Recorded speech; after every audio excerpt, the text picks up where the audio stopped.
घर का सारा सामान भी इधर उधर टूटा बिखरा पड़ा था, जो उस वक्त की दहशत को बयां कर रहा था।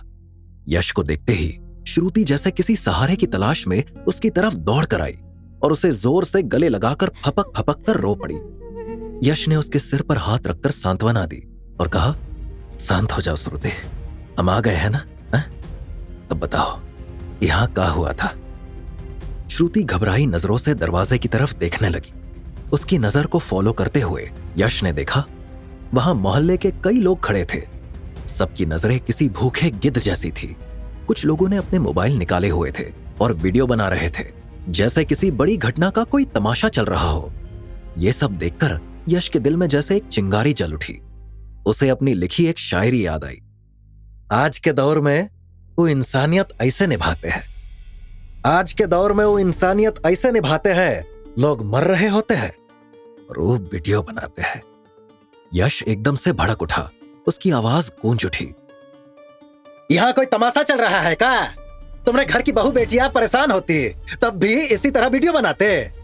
शर्म आती है या वो भी नहीं बची? जब वो गुंडा यहाँ इन माँ बेटी के साथ बदसलूकी कर रहा था तब तुम में से एक भी हिम्मत नहीं जुटा पाया, और अब यहाँ वीडियो बना रहे हो। निकलो यहाँ से, भागो। यश का गुस्सा देखकर भीड़ सकपका गई और चुपचाप एक एक करके वहां से चली गई। माहौल थोड़ा शांत होने के बाद यश ने धीरे से श्रुति को बिठाया और उससे पूछा, अब बताओ श्रुति, क्या हुआ था यहाँ? श्रुति ने रोते हुए टूटी आवाज में कहा, मोहित कॉलेज से पीछा करते हुए घर तक आ गया। वो जबरदस्ती आज ही शादी करने की धमकी दे रहा था। श्रुति के मुंह से इतना सुनते ही यश की मुट्ठियां कस गई। उसका चेहरा एकदम सख्त हो गया। उसकी आंखों में ऐसा गुस्सा था जो शायद उसने पहले कभी किसी को नहीं दिखाया था। दिल की धड़कन इतनी तेज थी कि उसे साफ साफ सुना जा सकता था। लेकिन अगले ही पल यश ने अपने इमोशंस को बड़ी मुश्किल से संभाला। लंबी सांस लेते हुए उसने खुद को शांत किया और चैलेंज भरी आवाज में कहा, हमने मोहित को एक बार प्यार से समझाया था, लेकिन शायद उसे समझ नहीं आया। अब लगता है कि उसे ठीक से समझाना पड़ेगा। फिर उसने श्रुति की तरफ देखकर कहा, श्रुति तुम जाकर कपड़े बदलो, हम अभी मोहित के घर जा रहे हैं। उसे सबक सिखाने से पहले उसके बाप को भी तो पता चले कि उसका बेटा किस हद तक जा रहा है। श्रुति ने रोते हुए कहा, कोई फायदा नहीं है। यश ने कुछ देर के लिए आंखें बंद की।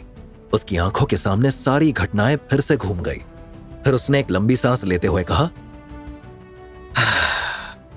ठीक है तुम मत चलो, हम अकेले ही जाते हैं। और एक बात याद रखना श्रुति, ये हमरा तुमसे वादा है, वो मोहित खुदा ही तुम्हारे पैरों पर गिरकर माफी मांगेगा। इतना कहने के बाद यश उठकर कामिनी के पास गया।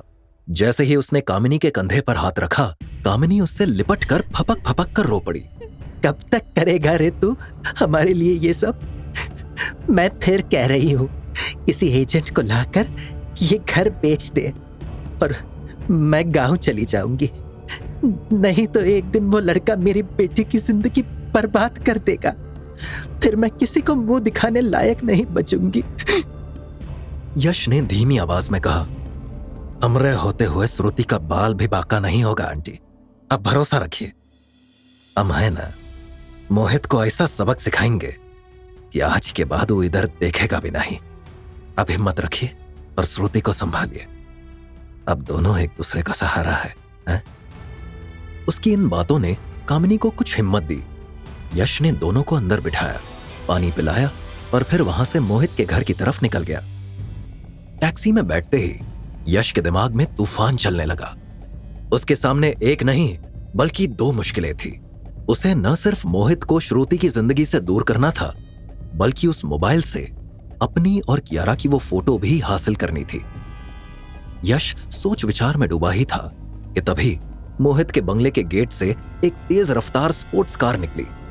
आगे की कहानी जानने के लिए देखिए अगला एपिसोड सिर्फ पॉकेट एफएम के यूट्यूब चैनल पर, और चाय वाला बना बिलियनर के सारे एपिसोड्स को सुनने के लिए डिस्क्रिप्शन में दी लिंक से डाउनलोड करें पॉकेट एफएम ऐप।